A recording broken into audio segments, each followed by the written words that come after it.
Buenas tardes, yo soy Juan Pablo Casas, soy médico encargado del servicio de neumonología del Sanatorio Allende Cerro.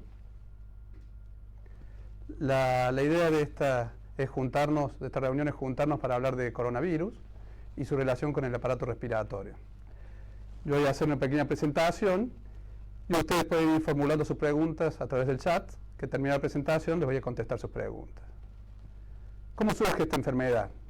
Aparentemente esta enfermedad surge por un descuido ambiental. Un hacinamiento humano, un hacinamiento animal, un bajo control bromatológico facilitó que el virus cambiara o mutara para contagiar a un huésped más accesible como es el hombre. ¿Sorprende esto? No, no del todo, porque es la tercera vez que un coronavirus muta en los últimos 20 años. O sea, es la tercera infección que se transmite de los animales hacia los hombres. ¿Qué es este virus? El virus es una partícula de gen que no tiene la capacidad de replicarse. O sea, se mete dentro de una célula, utiliza toda la fábrica de la célula para replicarse y después expulsa los nuevos virus que van tomando todas las células y así se va haciendo sucesivamente y se va amplificando esta respuesta. Este virus tiene la capacidad, o tuvo la capacidad de que mutó, encontró la llavecita para entrar a la célula humana y no solo eso, sino que a sus futuras réplicas también hacía ya con esa llavecita. Entonces se produjo esa transmisión entre hombre y hoy es la fuente de contagio. O sea, nosotros nos contagiamos ya no de los animales, sino de las otras personas que tienen la enfermedad, que es la que nos tenemos que cuidar. Por eso esta medida de distanciamiento, esta medida de aislamiento, es para evitar el contagio entre persona y persona. El virus generalmente se introduce a través de las gotitas que uno emana con gérmenes a través de la respiración o de la tos, llega a la vía respiratoria alta y ahí replica. Uno de los principales problemas que tiene este virus es que tiene una incubación que va entre 2 y 14 días y ya al final de la incubación ya pueden aparecer contagios. O sea, uno puede ya expectorar virus activos en un momento de incubación. O sea, una persona puede contagiar mientras está incubando el virus. Y ese es el problema. Es como que el sistema nuestro de defensa demora en reconocerlo o lo reconociera muy tibiamente. La enfermedad nosotros la podemos dividir en 3 fases, en 3 etapas. Una primera etapa en la cual el virus, como dijimos antes, replica en la vía aérea superior, con síntomas como pérdida del olfato, pérdida del gusto, dolor de cabeza, rinitis, tos. El 80% en esto consiste nomás la enfermedad, pero hay un 20% en la cual el virus baja la vía respiratoria baja y replica en el pulmón. Eso produce lo que nosotros llamamos neumonía, que lo vamos a ver en una radiografía de tórax o en una tomografía de tórax. Y a los pacientes que nosotros identificamos que ya tienen neumonía, normalmente esos pacientes los hospitalizamos. Los ponemos en el hospital para cuidarlos, controlarlos, de la que la enfermedad no progrese, no se vuelva más agresiva. A su vez hay un pequeño grupo de este paciente, aproximadamente un 5%, que tiene enfermedad mucho más severa, que se inflaman, que es lo que se llama fase inflamatoria, de hiperinflamación, en la cual el cuerpo reacciona a la infección viral exageradamente. Inflama su pulmón, inflama sus vasos sanguíneos, inflama su sangre, y son este grupo de pacientes el que se pone en riesgo su vida. En general, este grupo de pacientes que se inflama exageradamente son personas predispuestas. Se ha visto que está relacionado con la edad. Mientras más años tengan, más fácil de hacer esta respuesta exagerada. Tiene relación con el sexo. Los hombres se inflaman más que las mujeres. Tiene relación con la presencia o no de comorbilidades, sobre todo la presencia de enfermedades cardiovasculares facilita la inflamación. Tiene relación también con la etnia. No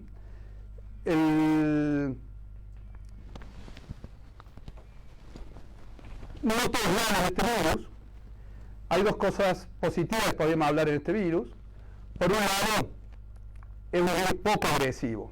Por ejemplo, los otros brotes de coronavirus se contagió mucho menos gente, pero fallecía cada 2 personas, fallecía 1. En esta enfermedad, aproximadamente cada 20-30 personas que tienen la enfermedad, fallece 1. O sea, es mucho menos agresivo, lo que pasa es que tiene una base de contagio mucho mayor, lo que hace que globalmente veamos mucho más enfermos. La otra cosa que tiene bueno este virus es que la infección es transitoria. No todas las virosis son transitorias. Por ejemplo, el virus del HIV, que también se le discute algún origen animal, cuando uno lo contrae, nuestras defensas no logran inactivarlo y expulsarlo. Entonces uno queda crónicamente con la infección viral. En este virus, después de unos días, las mismas defensas logran expulsar y inactivar el virus. Bueno, recuerden que pueden ir mandando sus preguntas en chat y cuando termine la charla le voy a contestar, ¿no? ¿Qué pasa con las defensas? Cuando uno contrae la infección viral, aparecen nuestras defensas a defendernos. Al principio hay defensas inespecíficas, poco efectivas, y con el tiempo se desarrollan defensas mucho más efectivas, mucho más eficientes en inactivar y en expulsar el virus. Hay dos formas de yo puedo lograr esas defensas.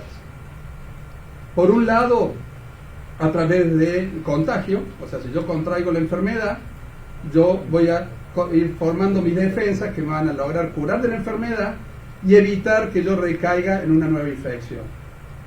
Y por otro lado, la vacunación. La vacuna consiste en, yo tomo partículas del virus, que son fundamentales para la vida, la sobrevivencia del virus, esas partículas las replico, se le inyecto a una persona y ella crea defensas, entonces cuando toma contacto con el virus rápidamente es inactivado.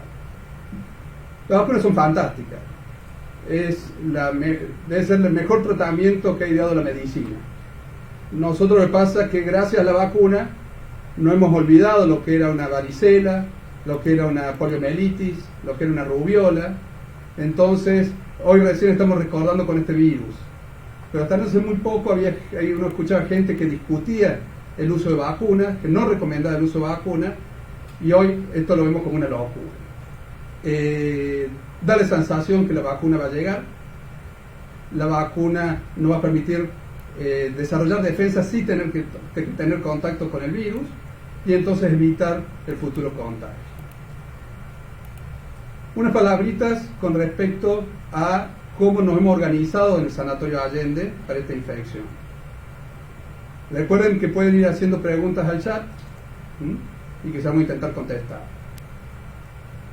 En el Sanatorio Allende, en principio, se ha tratado de dividir los pacientes con riesgo de presentar la infección o los pacientes que tienen la infección del resto que van a hacer una consulta común.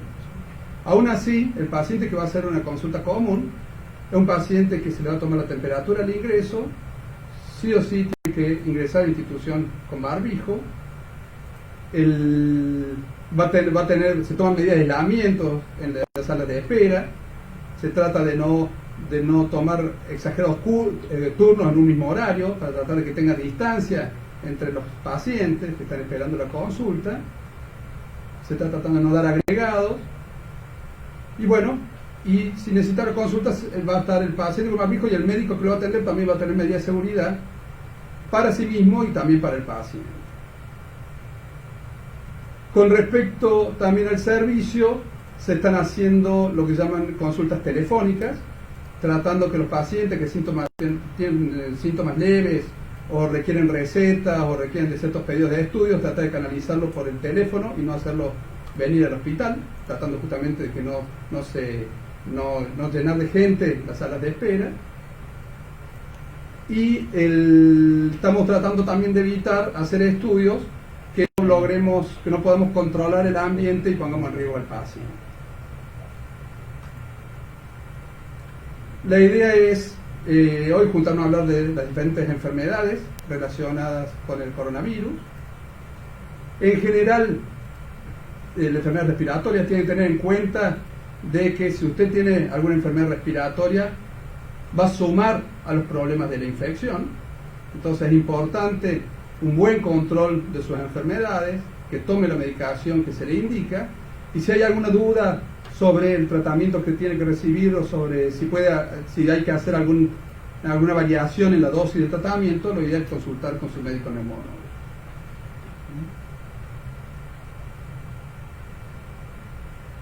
Bueno, me dicen que repita el inicio, que hubo problemas con el audio.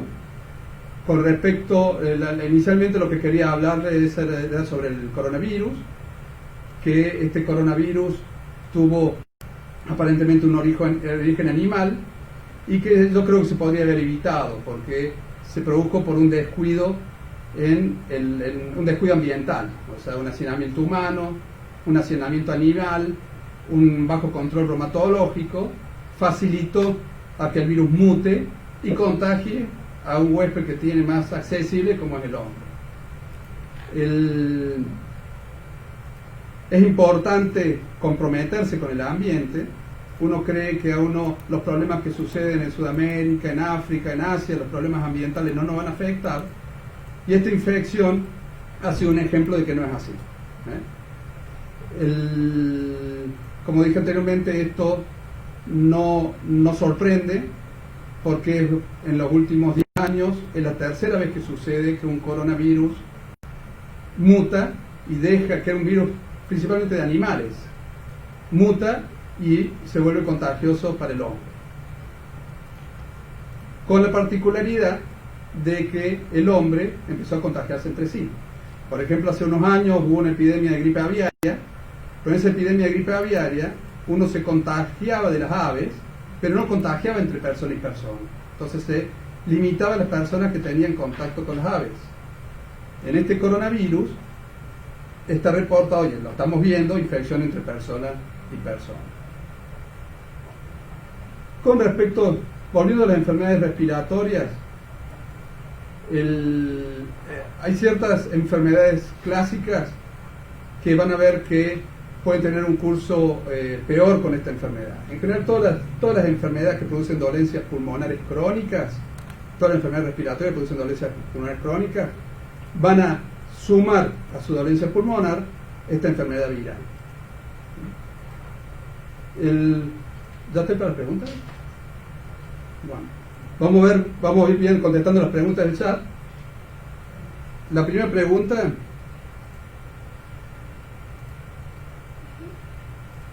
segundito. Tengo asma, ¿corro más riesgo de contraer el coronavirus?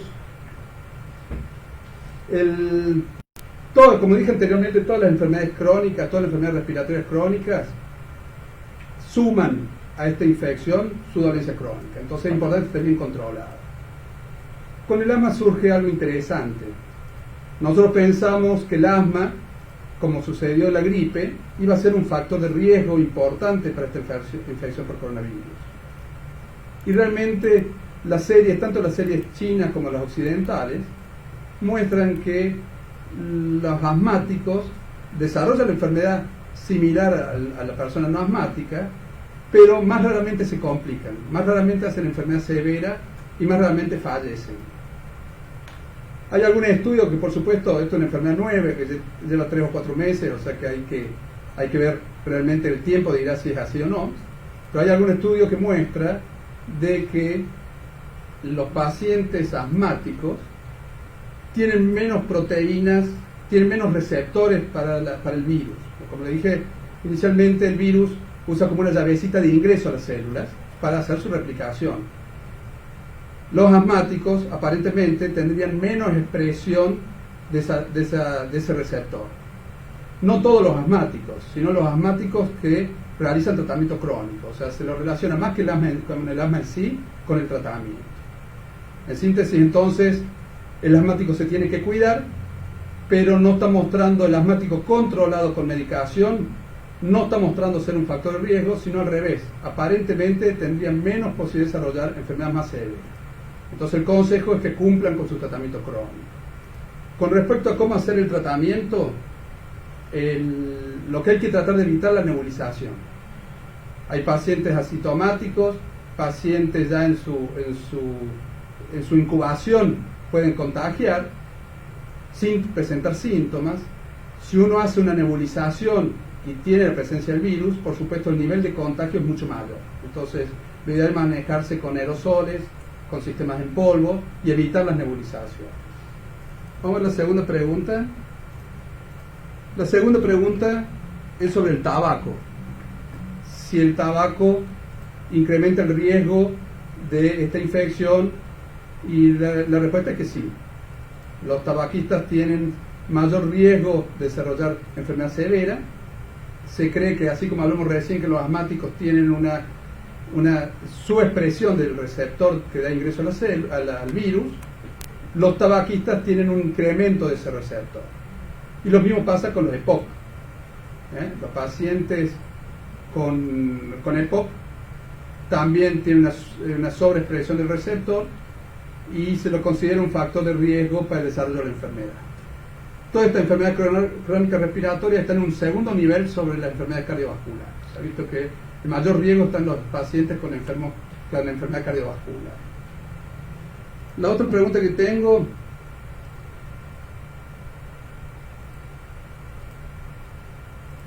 es sobre el tema de la oxigenoterapia o la nebulización en los pacientes con enfermedad crónica. Como dije recién, la nebulización en principio uno trata de evitarla, no tanto porque uno se pueda contagiar por la nebulización, sino por las dudas la persona que nebuliza tenga la enfermedad estando asintomático y va a tener mayor riesgo de contagiar a otras personas. Con respecto a la oxigenoterapia, sí, por supuesto, la persona que necesita de oxígeno lo tiene que utilizar para que el cuerpo esté mejor y si llega a contraer la enfermedad tenga menos posibilidad de ser enfermedad severa. Acá me preguntan si sufre el pulmón algún daño crónico si se contagia por este virus. Eso no se sabe todavía. Llevamos 4, 5, 6 meses de enfermedad y realmente no se sabe qué va a pasar al año de contraer la enfermedad. Sí, aparentemente las personas que pueden sufrir daño crónico son las personas que tienen enfermedad severa y que son hospitalizados en terapia intensiva. Da la sensación que en algunos pacientes se produce algún tipo de cicatriz. Lo que no sabemos bien es qué va a pasar con el tiempo con esas cicatrices. La otra pregunta que tengo acá es que tengo apnea del sueño, utilizo un aparatito para dormir, si eso me pone en algún riesgo. Las personas que utilizan CPAP para dormir porque tienen apnea del sueño no tienen mayor riesgo de contraer la enfermedad. Sí pasa también con este tipo de aparatos de que aumentan los riesgos de contagio, porque aumentan la aerosolización del virus, y lo que se recomienda si la persona ha tenido contacto con alguien que pueda haber tenido la enfermedad o no ha podido cumplir el distanciamiento o en aislamiento, se recomienda mientras usa el CPAP que esté en una habitación aparte, pero no, por supuesto, no que lo deje de usar.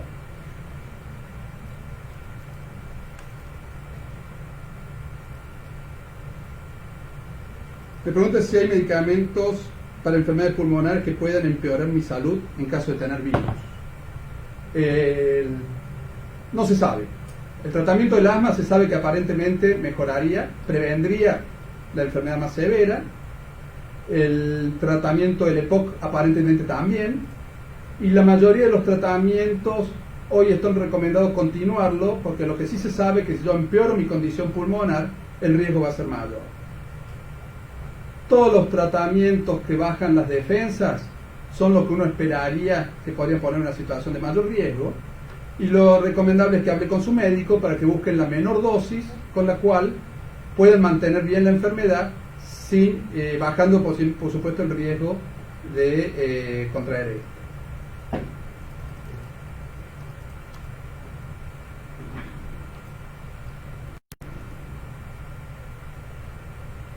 Pregunta si debo acudir a las consultas médicas que ya tenía programada o es mejor que no vaya a centros médicos. La recomendación es que si usted necesita un control médico, lo haga. Si la consulta es por una receta, lo ideal es hacerlo en forma telefónicamente. Si la consulta es porque no se siente bien, lo ideal es hacerlo presencialmente. El sanatorio ha tratado de separar los enfermos de coronavirus no, Gracias a la medida de aislamiento, la mayoría de los sanatorios hoy prácticamente no tienen enfermos con esta enfermedad. Y en general yo le diría que la consulta es bastante segura. Va a notar nomás de que le van a obligar a estar con un barbijo, va a notar que le van a controlar la temperatura al ingreso, va a notar que va a haber poca gente en la sala de espera, y que el médico cuando lo atienda va a estar con barbijo y posiblemente con una máscara a la hora de revisarlo para justamente disminuir o facilitar ese distanciamiento requerido.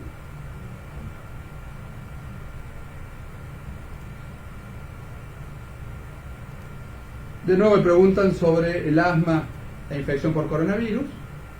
Repito rápidamente, entonces es importante que los asmáticos estén controlados por la enfermedad y el asma no ha mostrado ser un factor de riesgo, el asma leve y moderado, controlado con medicación, no ha mostrado ser un factor de riesgo para esta enfermedad. Solo el asmático severo es el que nos preocupa, porque por supuesto el contagiarse de un virus van a empeorar también los síntomas de asma. Pueden seguir todavía mandando preguntas. Todavía vamos a estar un ratito más hablando con ustedes, o sea que tenga alguna duda, por supuesto, envíenla.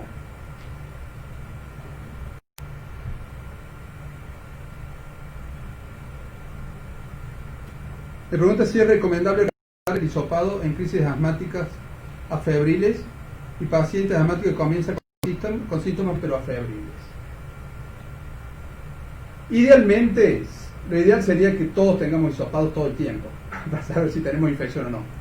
O sea, uno puede contraer esta enfermedad y no tener síntomas, entonces cualquier cambio relevante del asma puede estar relacionado con el virus. Entonces, si realmente ustedes ven que su enfermedad se está comportando distinto a como normalmente se comporta, tiene que hacer una consulta.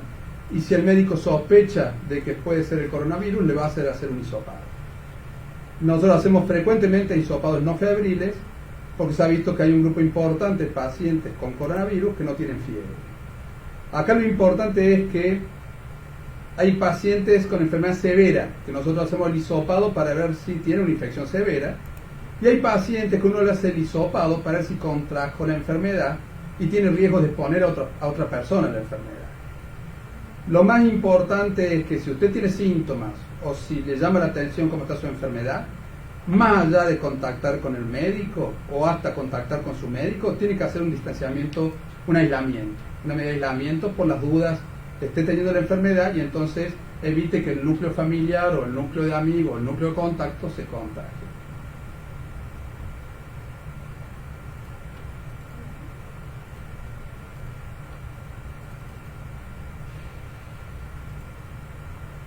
Dice, doctor, padezco insuficiencia respiratoria.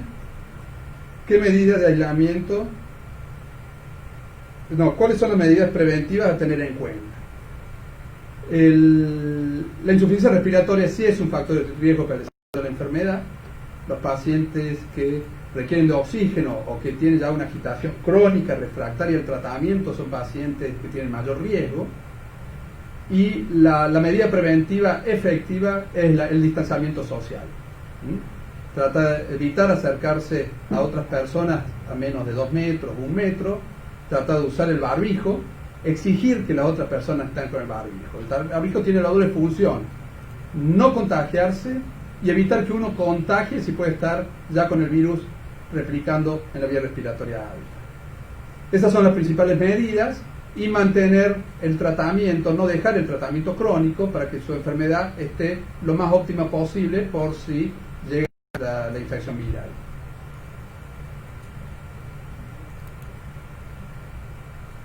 Acá me preguntan si la vacuna contra la gripe, por la neumonía o lisado bronco-Watson refuerzan los anticuerpos para hacer frente al COVID-19. Eso no está demostrado. No está demostrado que ninguno de esos elementos refuercen para el coronavirus. Sí, por supuesto, le aseguro que si usted tiene la vacuna gripe y tiene menos posibilidad de contraer gripe, va a estar en situación mejor para la infección por coronavirus. Pero la vacuna de la gripe y la vacuna de neumonía no tienen un efecto cruzado sobre el coronavirus. Con respecto al Broncovaxon. Esos son lisados bacterianos que tampoco tendrían efectos como este virus. Nosotros hemos recomendado todo colocarse la vacuna de la gripe y la vacuna de neumonía, sobre todo porque es un año especial y para que no una infección gripal que nos puede confundir con coronavirus y dar toda una alerta familiar, tratar de evitarla. Y tratar de evitar la neumonía, que algunas veces coinfecta con el virus y agrava el cuadro. ¿Qué opinión tiene acerca de la aplicación de ibuprofeno nebulizado? Eso es un tratamiento experimental. Lamentablemente no puedo dar una opinión porque ha habido un uso en 8 pacientes que aparentemente mostró algún tipo de efecto, pero ese efecto no ha sido comparado con situaciones en las cuales no recibían el ibuprofeno. Entonces realmente hay que esperar los estudios randomizados, que se llaman, o sea, los estudios clínicos, para realmente si sirve o no sirve. O sea que hoy no tengo capacidad para dar una opinión. Sí hay que tener cuidado, si uno hace nebulizaciones con ibuprofeno, hay que tener mucho cuidado con la nebulización. Entonces hay que tener todo un sistema de aislamiento, los pacientes que hacen este tipo de tratamiento, y es fundamental que lo cumplan bien, porque si yo nebulizo a una persona que tiene coronavirus, voy a llenar por supuesto más de esas gotitas contaminantes. Entonces hay que respetar este aislamiento con el cual están utilizando para hacer este tipo de tratamiento. La otra pregunta es, ¿se puede tener neumonía y coronavirus al mismo tiempo? Sí, seguro. Seguro. Cuando yo tengo una infección, ahí se produce una alteración de la defensa que facilita que otro germen lo infecte. Nosotros rutinariamente a los pacientes que tienen infección, que tienen neumonía por coronavirus, por ejemplo, rutinariamente cuando lo hospitalizamos le ponemos antibióticos tratando de evitar la coinfección por una bacteria.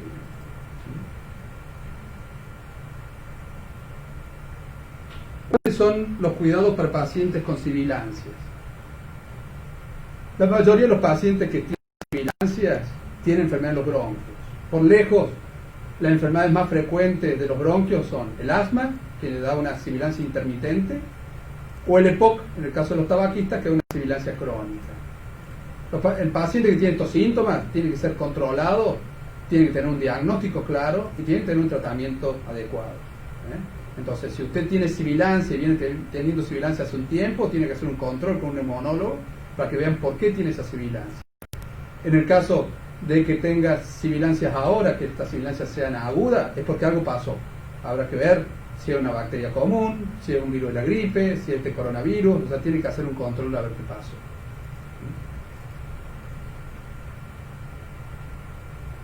Preguntas sobre las recomendaciones a tener en cuenta en pacientes con cáncer de pulmón en el contexto del coronavirus. El cáncer de pulmón es una enfermedad compleja. Los efectos, por supuesto, una infección del coronavirus lo va a poner en una situación más delicada. La principal forma de evitar una infección es con aislamiento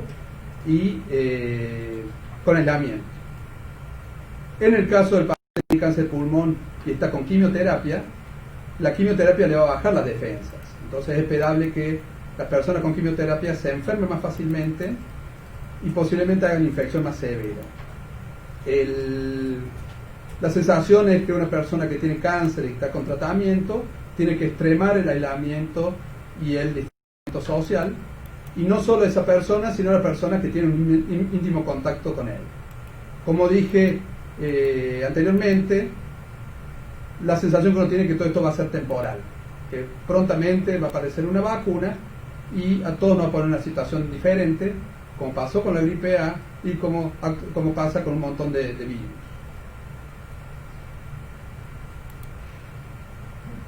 Este virus es o no peligroso para el niño de 2 años con problemas respiratorios como broncoespasmo. Los niños se enferman menos, ¿no? Se enferman menos severamente. Se ha visto que son portadores porque se infectan, pero se enferman menos y se enferman menos severamente. Pero aleatoriamente, cada tanto, hay chicos que tienen problemas más serios. O sea, yo creo que el cuidado tiene que ser para todos, para adultos y para chicos. Los chicos se enferman menos frecuentemente en forma severa, pero se han descrito, ya hay reportados casos de, por ejemplo, de Kawasaki, que es una vasculitis, una inflamación de los vasos, y que se da en chicos, y que puede producir daños importantes. Entonces, el cuidado es para todos, para niños y adultos. Bueno, espero haber sido útil. Espero... ¿Hay otra pregunta? Mi mamá tiene fibromialgia, utiliza la mochila de oxígeno y tiene POC. Quisiera saber si hay alguna medicación que complique o arriesgue su condición. Ella toma además T4. El tratamiento con respecto a la fibromialgia se trata con analgésicos, no debería cambiar la condición frente a esta infección. Con respecto al EPOC, lo que hablamos recién, el tratamiento es fundamental. O sea, el tratamiento tiene que cumplirlo diariamente para tener la vía aérea lo más estable posible, y se cree que el tratamiento del EPOC también podría tener algún efecto preventivo similar del asma, pero eso todavía no ha sido demostrado. No debe descuidar la medicación. Si tiene alguna duda, hablar con su médico. Y de las infecciones que puede darle para el EPOC y para la fibromialgia, la más peligrosa podría ser el corticoides, que debería tratar de evitarlo usando su medicación inhaladora, y en caso de usarlo solamente con dosis y tiempos efectivos y suficientes. Entonces eso lo debería manejar con su médico. Bueno,